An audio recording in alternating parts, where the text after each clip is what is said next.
Hi everyone, here we've got Samsung Galaxy Tab Active Pro, and let me share with you how to allow the camera app to scan QR codes on this device.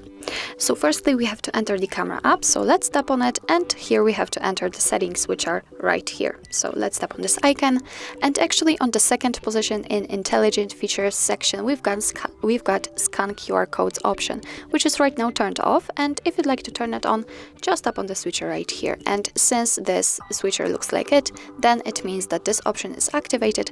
So if you will have to scan the QR code, then you can simply open your camera app, and without any third-party apps, you can scan it. So of course you can turn it off the same way, but I highly recommend to leave it like this, leave it activated, because you never know when you will have to scan the QR code, right?